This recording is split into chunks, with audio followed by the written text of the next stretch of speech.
So today is day 2 of my, I don't even know what to call it. I plan to go thrifting every single day this week. I was sick for 3 weeks and I barely worked on eBay, and I only went sourcing twice in those 3 weeks. I definitely don't have a shortage of inventory. That's not the problem. I just have a shortage of new inventory. Today is day 2. I am at Aldi. I have to get my grandpa a few things. I'm going to pick up some tacos for us for lunch, go visit with him, and then go sourcing. If you aren't eating cara oranges, you're not really living life. Okay guys, I wasn't sure if I was going to pick these up, but after seeing that comp right there, these shirts are $3.99 a piece, and they're from, I believe it was 95. Let me pull one. Yeah, right there, $19.95. So I'm gonna go ahead and grab those. I'm gonna pay $12, and I think I can get like $40 for them.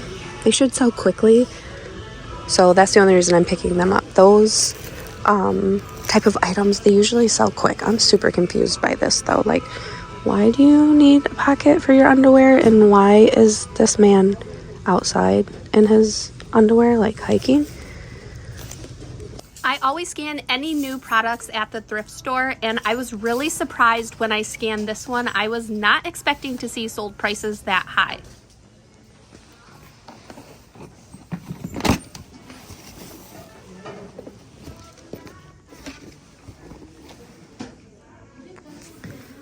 This is like find of the day so far. I mean, I got some stuff in here, but I picked up personal stuff this day. I picked up 2 shampoos, a conditioner. I'm definitely getting the Kate Spade napkins. And then I spent $10 on 2 shams and that runner for my kitchen table. $4.99. I'm getting this table runner for myself. And I have to, this cup is a no. I need to look up these other ones. Okay, I'm iffy on this one. When I look this up, I see 2 have sold for a very large price difference, and then there are quite a few of them listed. I'd say about 6 listed, but they're listed really high, like above $70, between $70 and $100. I went ahead and picked this up because it was only $14.99, and I priced mine, I believe, for somewhere around $60. If those others were priced correctly, I feel like they would have sold, so I'm gonna price mine right along with the comps. This was my lucky day at this thrift store. So that $90 price, that is for something brand new, but then there's one here that is open box for $80. So I figure mine, if it was used, I could get at least $40 for it, but it did end up being new open box, and I only paid $5.99 for it. This ended up being a really great haul this day. Now, I spent $77, but I'd say 20 of it was personal stuff. A few of the items that I picked up in this video have sold, so I'm gonna package those and a few other orders with you guys. But if you'd like to see the extended version of this video, I have that link posted in my Facebook Bolo subscriber group or my Patreon subscriber group. A few items, actually quite a few items that I sold over the last few days are Bolos that I have shared in my group or in my Bolo list. Those items I will be packaging up in the longer format of this video, but let's get into the packaging of all of it. Okay guys, it's super late on Monday night. I might finish recording this one tomorrow because items like this, I need to take the price tag off, and I'm kind of wanting just to go lay in bed. But I want to get a jump on getting my stuff packaged up. I'm going to start with my littles. Items like this lotion, this little one, and then this cologne. And I'm going to use my 6x6x6 boxes. I have those linked in my Amazon. Let me see if my table's plugged in. No. Oops. Oh my goodness. You guys, today was absolutely crazy. I tried for hours to get my podcast to work, to be able to upload, and everything was recorded on CapCut, and since it's banned, I couldn't upload it, so I'm so behind on my work for the day. Okay, that's as low as my table is gonna go. Let's get going. So again, my 6x6 boxes, they're linked on my Amazon. They are a lifesaver for me. And I'm just gonna use them even on items that I would normally not use them on today or tonight, just to hurry up and knock out as much as I can, as quickly as I can. Got some bubble wrap, and let's start packaging stuff up. Like this Ralph Lauren lotion, I'm just going to bubble wrap this. I'm not going to shrink wrap it. This is a screw-on lid. It's super tight. There's no way it's coming off during shipment. Now, if it was like a perfume lid, and this was a spray perfume, I would definitely shrink wrap that lid on. So this item, I don't have to mark it as hazardous material. It's a lotion.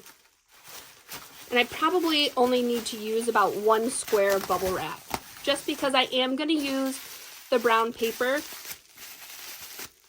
and it's in a box. Now, if I was going to be lazy and use a poly mailer, I would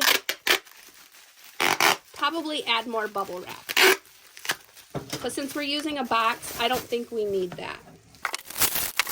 And then I think I'm going to package up that the duvet cover next, just to get that out of the way, because it's kind of large and in my way. Oh, you know what? I got to grab something to write on these so I know what's in the box or package once I tape it shut. I just drank an energy drink and my hands are so shaky. I started drinking these Bloom energy drinks and I really like them, but they got a lot of caffeine. I probably won't print my labels until tomorrow morning, so I definitely want to mark these. I think this I'm just going to, I don't know. I kind of just want to put it in a poly mailer. I think it would be perfectly fine. It's not like it can get broken in the mail. So these are the normal size poly mailers that I use, and this is definitely not going to fit in there. So I'm going to use one of my big ones. They're very large. It's rare that I use these, but we're going to go ahead and use it for this one. Like I said, it's like really, really big, but we're just going to fold it over. So I'm going to pull this tab and probably bring it to like right here, and then scooch it down, fold it over, and I'll tape this down right here. I'll pop up the size of this poly mailer. I don't remember how big it is. Oops. And again, I might use like a handful of these a year. I want to say, I'll pop it up, but I want to say I order like 30 at a time, and I might use half of them in a year. So it's really rare I have to reorder these. They are more expensive than the regular poly mailers, the regular sized ones, or the more common sized ones. But they come in handy for items like this. It is ready to go. I haven't vacuumed down here today, and Frankie was laying on the carpet down here, so I don't want to put anything on the carpet because it might have Frankie hair on it. You guys, there was this guy in my last YouTube video. I'll pop up his comments. I think he has multiple accounts and makes the same comments under his account and likes his own comments on his account. One of my viewers told me about taping this way. She called it the H method. I really like it. Okay, next up we are going to, let me see what this is looking like. Oh yeah, that'll fit in there nicely. Okay, so we're gonna wrap this one probably in 2 sheets just because it's a heavier bottle than that lotion. So I'm gonna go with 2 sheets on this one. And I'm not going to tape this with a lot of pressure because the way that sprayer is. So I'm just going to wrap it, just not super tight. And then when I print any of these perfumes, I have to mark them as hazardous materials. They can't go in an airplane. I don't know if you guys have seen any of my shorts, but my eBay sales have been horrible. Oh, this was a Mercari sale. Like really bad. In 2 days, I'll pop up 3 days. I'll pop up everything that I sold in 3 days. I don't remember the last time my eBay sales were that slow.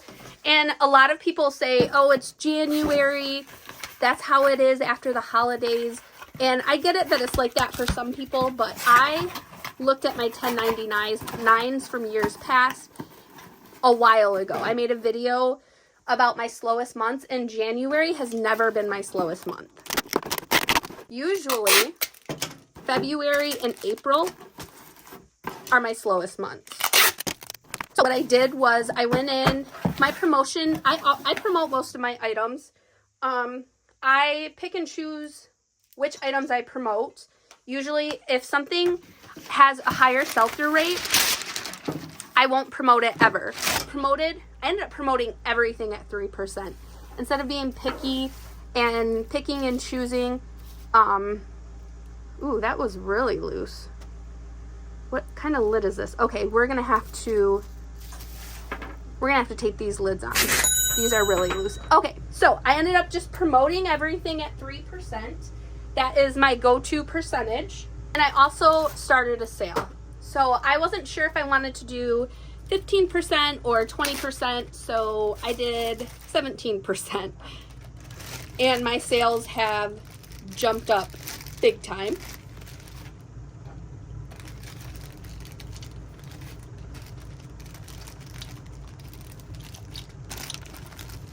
Okay, I'm going to try and get these into the corner.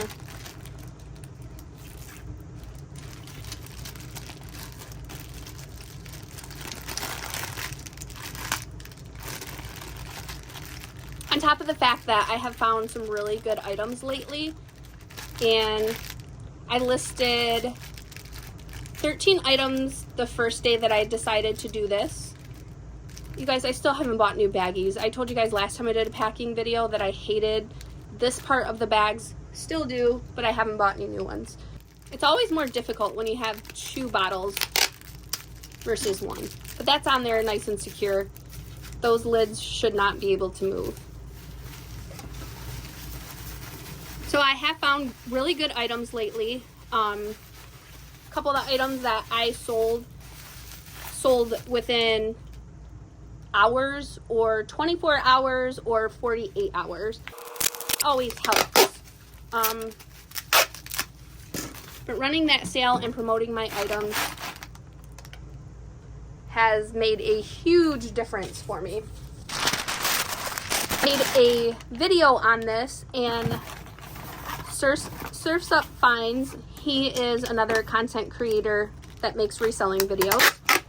He commented on my video that he promoted all of his listings at 9% 3 weeks ago, and his sales are doing really well. I think what I plan to do next, run another, this little experiment's going for a week, and this one is over. My plan is to start a 9 or 10% promotion, but don't run a sale, and see if my sales stay the same or better with a higher promotion with no sale. I'm just always trying to figure out what works best for my store and what I can do to improve my sales. Okay, this wee little one, we are not going to use a box for this one. This was just a little cheapy. So I will use probably 2 squares of bubble wrap and then just put this one in a poly mailer. I started to tell you guys. So I listed 13 the first day that I decided to start doing this. And then the next day after that, I listed 10. And my plan today was to list 5 items from my death pile that I have just been sitting on for forever. And because of the drama with the podcast, that didn't happen. I wanted to get a head start on shipping versus getting those items listed. So tomorrow I will be listing a whole bunch. Now I'm going to cut this in half. Oh my gosh, this blade is so, I need to put a new blade on that knife. It's so dull. Tomorrow the plan is to list a whole lot. Have to get those 5 items up. 3 of them are small kitchen appliances that I claimed I was done selling, but they are high ticket ones. I have a crock pot worth over $100 that I've had for 3 months, or it's probably worth somewhere around $100. I'll throw up comps for that one. You guys have seen it in a previous video. It was the one where I went thrifting in northern Michigan. I need to get that listed. I have a blender. I think I bought that at the exact same thrift store. And then I bought another blender, and that was in a video recently. I need to get those listed. Even though I hate selling and shipping those items, it's still money, and I have money tied up in them. So last night I came down here and I did not want to. Me and my husband were relaxing, but I knew my sales were slow, and the more you list, the more you sell. Therefore, I made myself come down here. I listed 10 items, and weird chip and dip server, I guess you could call it, sold like within 30 minutes, less than 30 minutes, for $60 something. So what happened was, like I said, I'm running a sale right now. List an item, it takes a little while to add it to the sale. I believe I posted that for $74.99, and somebody sent me an offer, and the offer was going to be somewhere close to the sale price. I accepted the offer because I was afraid that the item was going to be added to the sale and then I was going to get less for it, and I was afraid that offer might go away because if it got added to the sale and the sale price was going to be less than the offer price, I just didn't know how that was going to pan out. So I hurry up and just accepted the offer. I only paid $4.99 for it. I believe it was $4.99. Figured, why not? That's a great profit. I'm just going to take this offer. Like a sticky part, I don't like any sticky pieces to poke out because I don't want any other pieces of mail to stick to it or anything that happened during sorting. The second time I have sold this bottle of shampoo, the last person purchased it and then within 10 minutes requested a cancellation. I always just accept those instead of dealing with the drama. I got a nice, just small box, and I'm just gonna use brown paper to nest this in the box.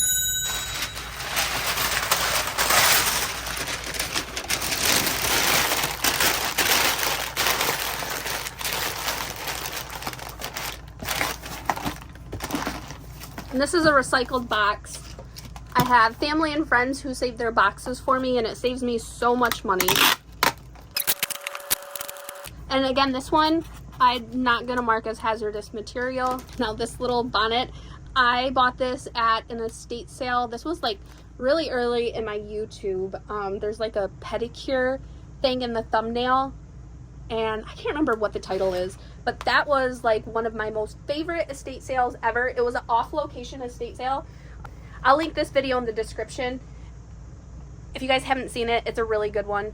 My most favorite, well, one of my most favorite estate sale hauls of all time. Okay, let's see if this knife is sharper than the blue one. I think I can just turn these blades around, so I might be able just to turn, oh yeah, this is way sharper, holy cow.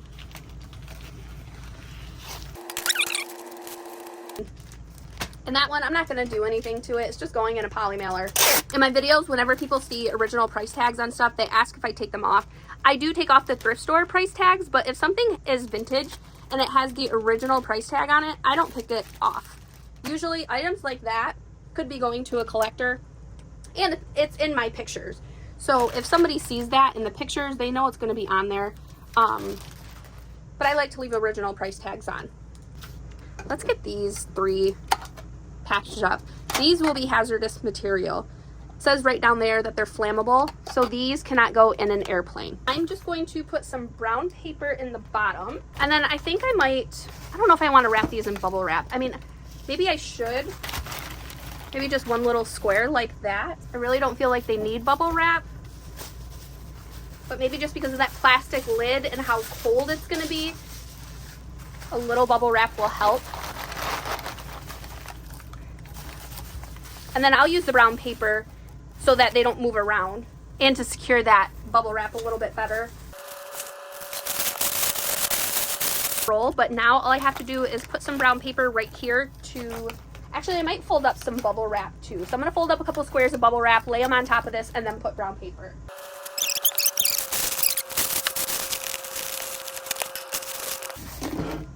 Oops, oh, that would have been catastrophic if that would have fell and broke. Okay, let's go ahead and package up this one. We're gonna bubble wrap this one really well. I'm gonna bubble wrap this until I don't feel any harsh edges. You guys will hear me say that so much. I wrapped it going one way. I'm gonna tape this and then we're gonna wrap it going the other way. When shipping breakables, the right size box is more important than how much bubble wrap you use. If I had the right size box, I could probably just use brown paper to ship this and get it to where it's going safely. I prefer not to take that chance. But most items break because they move around too much in the box during shipment. So I'm gonna go ahead and tape this bubble wrap on a little bit tighter on the sides. Yeah, that feels really good. I can't feel any part of that fishbowl on the top. So this is bubble wrapped nice and secure. The hard part is finding a box. A lot longer than what you guys think to find the perfect box, but this one's gonna work. Lots of brown paper at the bottom.